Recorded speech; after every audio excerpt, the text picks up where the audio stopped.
Have you ever gone through the day and thought, this has to be a simulation? A strange coincidence, a glitch in the matrix, a moment that felt too perfect. You're not the only one. In the last decade, this question has gone from science fiction to serious scientific discussions. In 2003, philosopher Nick Bostrom introduced the simulation hypothesis. He proposed three possibilities. 1. Civilizations go extinct before developing simulation technology. 2. They reach it, but choose not to simulate conscious beings. 3. They do it and create billions of simulated minds. If the first two are false, the third becomes almost certain, which means we are likely not living in base reality. This idea isn't just philosophical. Elon Musk says there's a 1 in billions chance we're in base reality. If you assume any rate of improvement at all, then games will be indistinguishable from reality. Neil deGrasse Tyson gives it a 50-50 chance. It's hard to argue against the possibility that all of us are not just the creation of some kid in a parent's basement, programming up a world for their own entertainment. David Chalmers says even if it is simulated, it's still real for us. There are even physicists at Columbia and Fermilab studying whether the universe runs on a code-like structure. And then there's the cultural impact. The phrase "escape the matrix" has gone viral. Figures like Andrew Tate, Jordan Peterson, even Joe Rogan use it to describe breaking free from modern control systems. School, media, government. Whether you agree or not, this mindset has shaped how a new generation sees reality. Philosophy has become pop culture. You don't believe me? That's fine. Let's look at where we are and where we are heading. In the 90s, we played Tetris. Today, Unreal Engine 5 creates photorealistic worlds with weather, lightning, and physics that mirror real life. NPCs can now respond dynamically, powered by AI. They talk, they react, they evolve. We already simulate air traffic, crowds, economies, cities, even wars.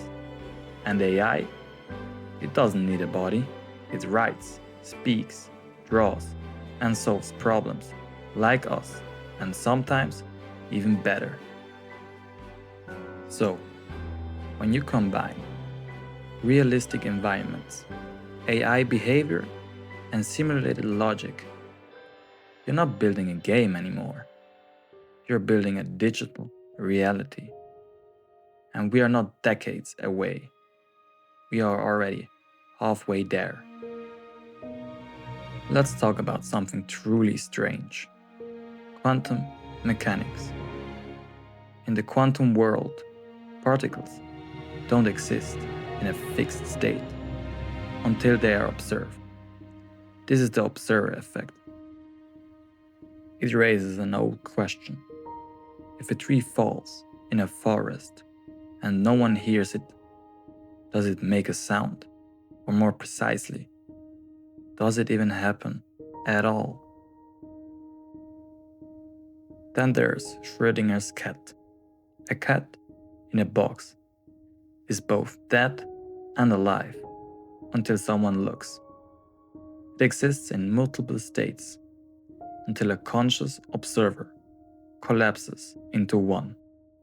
Physicist John Wheeler suggested that reality itself may be built from information. He called it from bit. Eugene Wigner went even further, claiming that consciousness might be what makes things real. In 2017, physicists at Oxford showed that simulating quantum systems requires optimizations, similar to how video games render only what you see. So what if reality renders when we observe it, not because of magic, but because of code. And we are even building tools to live inside simulation. Disney's Holotile lets you walk endlessly while standing still. So I can walk on this omnidirectional floor in any direction I want. It will automatically do whatever it needs to have me stay on the floor. VR tracks eyes, hands, even emotions. Deepfakes happen in real time. Brain-computer interfaces are now real. The simulated worlds of tomorrow will be so immersive, we'll forget the real ones exist. Louis Rosenberg. Experts predict by 2050, digital worlds will be indistinguishable from the physical one. And here's the twist. If we ever do create conscious simulations, what are the odds that we are the first? Every simulation we build makes it more likely that we are inside one. That's the paradox.